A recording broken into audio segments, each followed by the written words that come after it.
सियासी खबरों का करते हैं। झारखंड में विधानसभा चुनाव से पहले बड़ा खेला हो गया। पिछले 3 दिनों से झारखंड की सियासत में चंपाई सोरेन को लेकर जो सबसे बड़ा सस्पेंस बना हुआ था, उस पर से पर्दा उठ गया है। खुद चंपाई सोरेन ने अपना पत्ता खोल दिया है। दिल्ली पहुंचने के बाद चंपाई सोरेन ने सोशल मीडिया एक्स पर लंबा चौड़ा पोस्ट कर खुली बगावत का ऐलान कर दिया है। चंपाई सोरेन ने लिखा कि जेएमएम में मेरा अपमान हुआ, मैं पहली बार भीतर से टूट गया हूं, आत्मसम्मान पर चोट लगी है और आने वाले विधानसभा चुनाव में मेरे लिए सभी विकल्प खुले हुए हैं। तो पूर्व सीएम चंपाई सोरेन ने एक बहुत लंबा पोस्ट अपने सोशल मीडिया एक्स हैंडल से लिखा, जिनमें उन्होंने तमाम बातों का जिक्र किया। एक लंबे समय तक वो जेएमएम के पार्टी में रहे और उसके बाद जिस तरीके से उन्होंने पोस्ट लिखा, इससे कई सवाल अब जेएमएम पे खड़े होने शुरू हो गए हैं। झारखंड विधानसभा चुनाव से पहले ये बड़ा खेला हो गया। पिछले 3 दिन से झारखंड की सियासत में चंपाई सोरेन को लेकर के सस्पेंस बरकरार था। वो जब लोबिन हेम्ब्रम से मिले थे, उस वक्त भी ये कयास लगाए जा रहे थे कि वो बीजेपी में शामिल होंगे। हालांकि अभी वो कौन सा रुख करेंगे, उन्होंने फिलहाल इस बात की स्पष्टीकरण नहीं दी है, ये बात साफ नहीं किया है। लेकिन वो अब जेएमएम में नहीं रहेंगे, ये उन्होंने साफ तौर से अपने सोशल मीडिया हैंडल से कह दिया है। उन्होंने दिल्ली पहुंचने के बाद चंपाई सोरेन ने सोशल मीडिया एक्स पर एक बहुत लंबा पोस्ट लिखा, जो कि हम आपको टीवी स्क्रीन पर भी दिखा रहे हैं।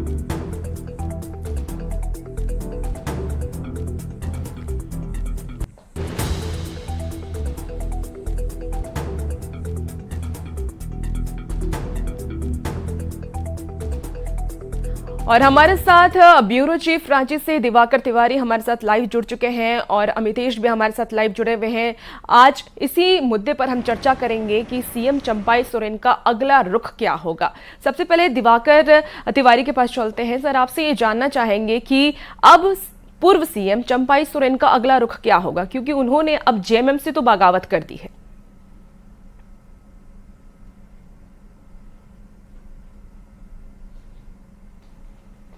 उन्होंने कहा कि जिस तरीके से उनके साथ जो घटनाएं घटी, उसके बाद जो है उनके सामने ऐसे हालात पैदा हो गए। अब वो इस मोड़ पे आकर खड़े हो गए हैं कि उनके पास 3 विकल्प है। या तो वो राजनीति से संन्यास ले ले, या अलग कोई संगठन खड़ा करें, जेएमएम से अलग होकर कोई संगठन खड़ा करें, या इस राह में कोई साथी मिलता है तो उसके साथ आगे का सफ़र तय करें। तो राजनीति से संन्यास फिलहाल तो चंपाई सोरेन लेने नहीं जा रहे हैं। उनके पास 2 विकल्प है, जेएमएम से अलग होकर कोई संगठन खड़ा करने की, या किसी नए साथी के साथ आगे का सफ़र तय करने की। जी। तो ये कयास लगाया जा रहा है कि बीजेपी में वो शामिल हो सकते हैं, लेकिन आज जो है उनको शामिल कराए जाने की संभावना कम है। चंपाई सोरेन आज बीजेपी में शामिल नहीं होंगे, इस बात की खबर आ रही है, क्योंकि चंपाई सोरेन के संपर्क में कुछ विधायक हैं जिनके साथ बातचीत चल रही है और बीजेपी उसी कवायद में जुटी हुई है। जब उन विधायकों से बातचीत पूरी हो जाएगी और ये संभावना बीजेपी को दिखेगी कि ये विधायक जो है उनके साथ आ सकते हैं चुनाव की अधिसूचना जारी होने से पहले, तो फिर चंपाई सोरेन का रास्ता साफ होगा और चंपाई सोरेन जो है बीजेपी में शामिल होंगे। अगले 2 दिनों तक जो है चंपाई सोरेन दिल्ली में है। द्वारका स्थित उनका एक लोकेशन है, वहाँ वो मौजूद हैं। झारखंड का जो स्टेट गेस्ट हाउस है, चंपाई सोरेन यहाँ मौजूद नहीं है। उनके परिवार के सदस्य भी जो है दिल्ली में मौजूद हैं। और अब हम दिल्ली से रुख करेंगे अमितेश का, और उनसे भी जानेंगे कि चंपाई सोरेन के मन में आखिर क्या है, कब तक वो अपने पत्ते खोलेंगे। अमितेश,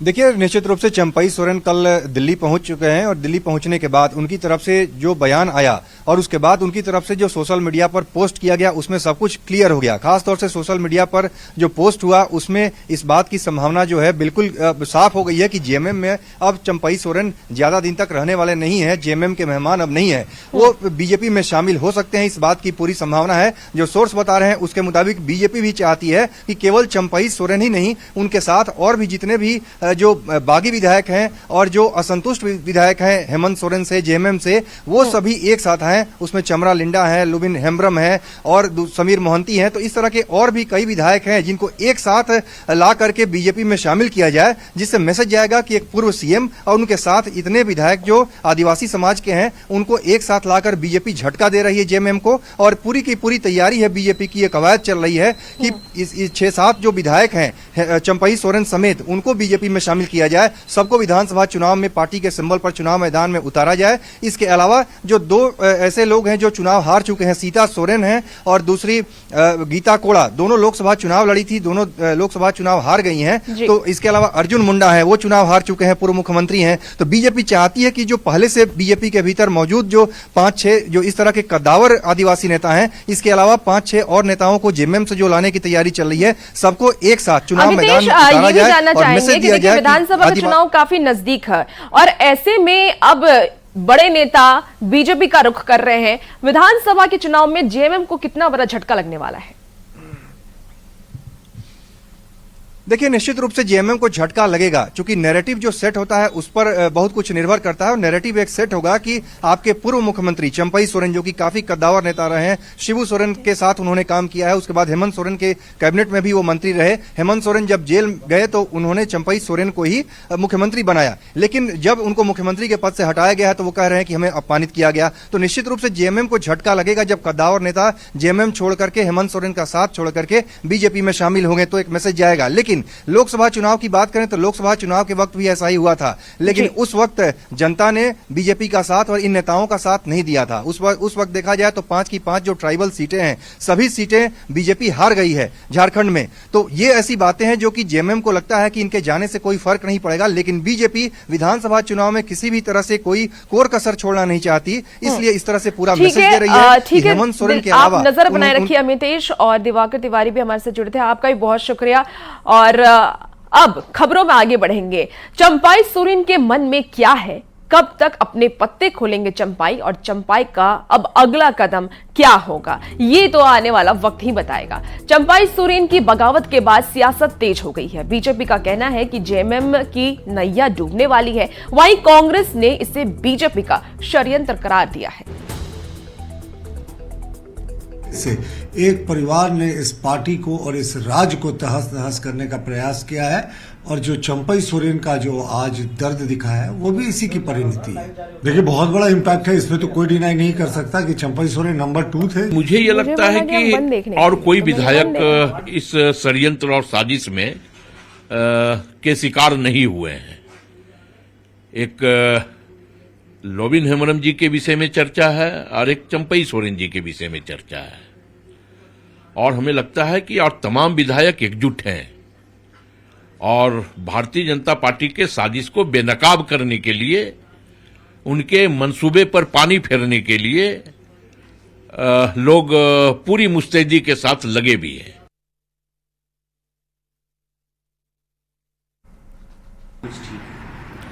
देखिए, नजर क्या रखना है, अपने लोग हैं, अपने विधायक हैं, वो अपने ही रहेंगे।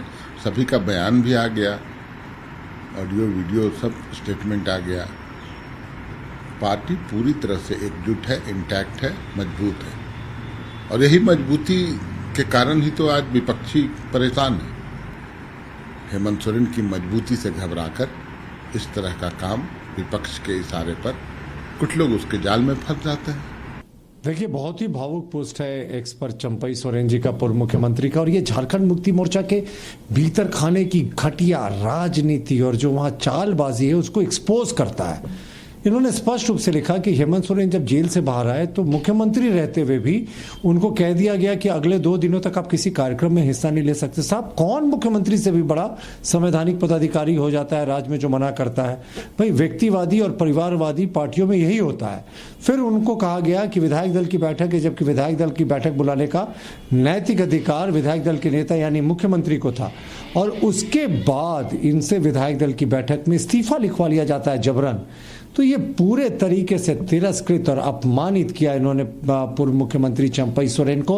और एक बार फिर से स्पष्ट हो गया कि हेमंत सोरेन के पार्टी में सोरेन परिवार के बाहर के किसी भी आदिवासी नेता, चाहे वो पूर्व मुख्यमंत्री क्यों ना हो, उसकी कोई इज्जत नहीं है।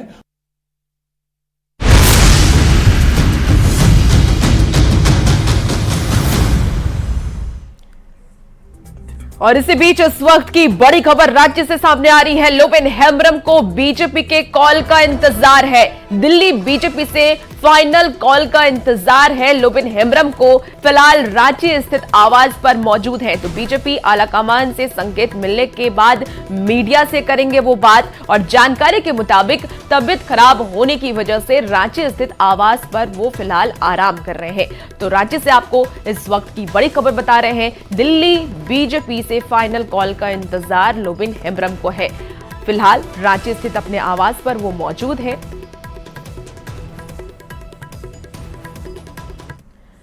और राज्य से एक और बड़ी खबर सामने आ रही है। कोलकाता कांड को लेकर डॉक्टरों का प्रदर्शन लगातार जारी है। रिम्स में डॉक्टरों का हड़ताल जारी है।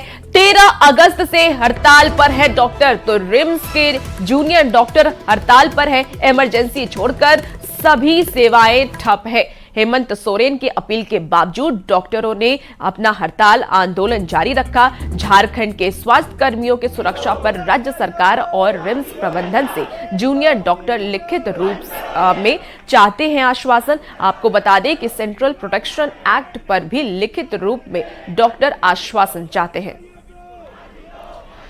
और देखिए, डॉक्टर का जिस तरीके से बलात्कार हुआ कोलकाता में और उसके बाद से पूरे देश में डॉक्टरों का आक्रोश देखने को मिल रहा है। और रांची से भी ये तस्वीर सामने आ रही है, जहां रिम्स के जूनियर डॉक्टर आंदोलन करते हुए नजर आ रहे हैं। उनका कहना है कि सेंट्रल प्रोटेक्शन एक्ट लिखित रूप से सरकार बनाए और हम ये आश्वासन चाहते हैं।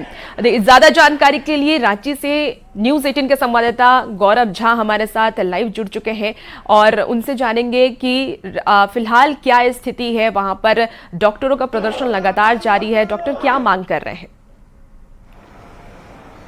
बिल्कुल, पिछले 8 दिनों से राजधानी रांची और राज्य भर के सबसे बड़े अस्पताल रिम्स में डॉक्टरों का आंदोलन चल रहा है। इस दौरान ओपीडी के कॉम्प्लेक्स को बंद रखा गया है और इमरजेंसी की सुविधाएं जो है वो शुरू की गई है। इस वक्त हमारे साथ वो रेसिडेंट डॉक्टर हैं जो लगातार आंदोलन कर रहे हैं, सेंट्रल प्रोटेक्शन एक्ट की मांग कर रहे हैं। इसके साथ साथ रिम्स के अंदर जो मूलभूत सुविधाएं हैं उसकी जो कमी है इस पर बात कर रहे हैं। लेकिन डॉक्टरों की नाराजगी इस बात से भी है कि अब तक इस पूरे मसले को 7 दिन गुजर गए, राज्य के स्वास्थ्य मंत्री ने इनकी सुध नहीं ली है। क्या तकलीफ है सर?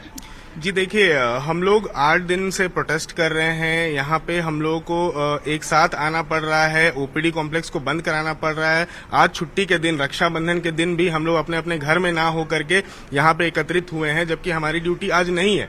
तो भी आप समझिए कि ना हेल्थ मिनिस्टर आए यहाँ पे, ना तो सीएम आए, बस एक ट्वीट करके वहां पे सोच रहे हैं कि हम लोग सहानुभूति ले लेंगे हमारा, और हम लोगों को अगर बोल देंगे कि काम पे चले जाओ, ऐसे असुरक्षित माहौल में भी तो हम लोग चले जाएंगे, तो वो इनकी गलती है। बिल्कुल मैम, बतौर महिला क्या तकलीफ है रिम्स के अंदर आप लोगों को काम करने में?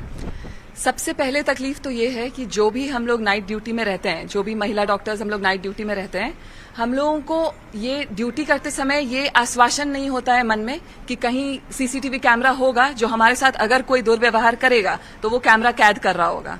हम लोग जब स्ट्रीट्स पे चलते हैं, जब हॉस्टल से लेकर अपने कॉलेज, मतलब हॉस्टल से जब हॉस्पिटल तक आते हैं, तो कोई स्ट्रीट लाइट नहीं है, इतना ढंग का प्रॉपर लाइटिंग नहीं है कि हम लोगों को ये लगे कि हाँ चलो हम लोग दिख रहे होंगे, या अगर कोई दुष्कर्म करने का कोशिश करेगा तो पकड़े जाएंगे। लेकिन मैम, इस आंदोलन के बीच जो आम लोग, क्योंकि रिम्स की बात करें तो दूर दराज इलाके से मरीज आते हैं, ओपीडी में इलाज कराने के लिए 3 दिन से वो रिम्स के अंदर ही सो रहे हैं, लेकिन ओपीडी में उनका इलाज नहीं होगा।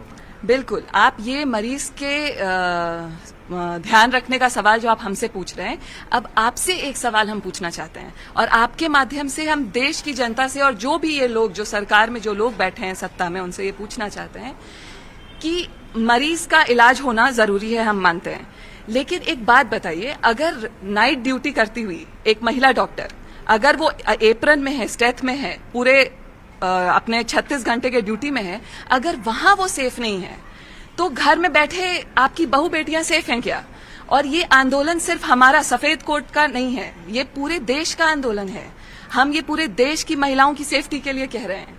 और ये जो ओपीडी में जो छोटी मोटी बीमारियां होती हैं, जो हाइपरटेंशन होता है, डायबिटीज होता है, जिसका इलाज 5-10 दिन रुक जाने से कोई फर्क नहीं पड़ेगा उसमें। गौरव, ये भी जानने की कोशिश कीजिए कि कब तक डॉक्टर आंदोलन पर रहेंगे, कब तक वो इस तरीके से हड़ताल करते रहेंगे? ये बड़ी बीमारी है। सर, बतौर जेडीए प्रेसिडेंट कब तक ये आंदोलन चलेगा? अंतिम मांगे कब पूरी होगी तो ये आंदोलन को खत्म किया जाए? देखिए, हमारी मांगे शुरू से बहुत ही सुस्पष्ट रही हैं कि सेंट्रल प्रोटेक्शन एक्ट को लागू किया जाए तत्काल प्रभाव से। उसके रिगार्डिंग हम लोगों को लिखित में कम से कम आश्वासन दिया जाए। रिम्स से क्या मांग है और राज्य से क्या मांग है? रिम्स से हमारी मांगे रही हैं, रिम्स से हमारी मांगे हैं, रिम्स के अंदर पूरी तरीके से सुरक्षा व्यवस्था को बहाल करना, बेसिक सुविधाएं, पीने का पानी, डॉक्टरों के लिए रुकने के लिए जो है अलग अलग कमरे, अलग अलग शौचालयों की व्यवस्था। ठीक है गौरव, आप नजर बनाए रखिए और तमाम अपडेट आपसे लेंगे। फिलहाल बहुत शुक्रिया। डॉक्टर की हड़ताल को लेकर सियासत भी तेज हो गई है। बीजेपी झारखंड सरकार पर हमलावर है तो कांग्रेस और जेएमएम डॉक्टरों को वापस काम पर लौटने की अपील कर रही है। और जो कलकत्ता की घटना के बाद पूरा देश मर्माहत है, तो यहाँ भी जो हड़तालें चल रही हैं, यहाँ भी ऐसी घटनाएं आती रहती हैं। रिम्स से दूसरे परिसरों में के डॉक्टरों और जो स्वास्थ्य कर्मी हैं उनके साथ बदतमीजी हो रही है। तो इनको जाकर बात करनी चाहिए थी, सरकार को बात करनी चाहिए थी, सरकार के नुमाइंदों को बात करनी चाहिए थी हड़ताली डॉक्टरों से, लेकिन अभी तक इस सरकार का कोई नुमाइंदा नहीं गया। तो ये स्पष्ट दिखा रहा है कि सरकार ने पूरे तरीके से आंख मूंद लिया है और स्वास्थ्य कर्मियों की जो मांगे हैं उसको वो इग्नोर कर रही है। हड़ताल वापस ले लें, जनहित में फैसले लें। आज धरती के भगवान हैं वो, कितने की जीवन बचाते हैं वो लोग। हाँ, उनकी सुरक्षा का दायित्व तो राज्य सरकार पर है, बेशक है, और हम उससे पीछे भी नहीं हट रहे हैं। उनकी सुरक्षा सर्वोपरि है। जो भी कदम उठाने जाने चाहिए वो उठाए जाएंगे, लेकिन लिखित दें, मौखिक दें, इसका मुझे लगता है ये बातें इसको नजरअंदाज भी किया जा सकता है। स्वाभाविक तौर पे मरीजों को परेशानी होगी और सरकार उनकी सुरक्षा को लेकर के काफी संजीदा भी है, प्रतिबद्ध भी है। माननीय मुख्यमंत्री ने भी ये आश्वासन देने का काम किया है। तो स्वाभाविक तौर पे हमें लगता है कि हम उनसे आग्रह करेंगे आपके माध्यम से कि अब आप हड़ताल छोड़ दें।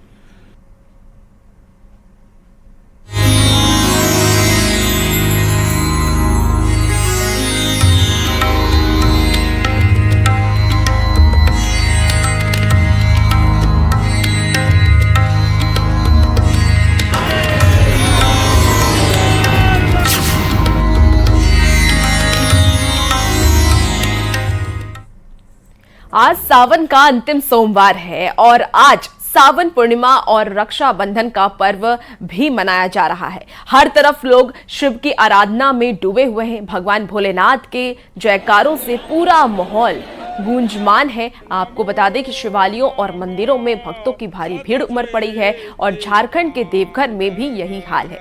यहाँ श्रद्धालुओं का सैलाब उमड़ पड़ा है।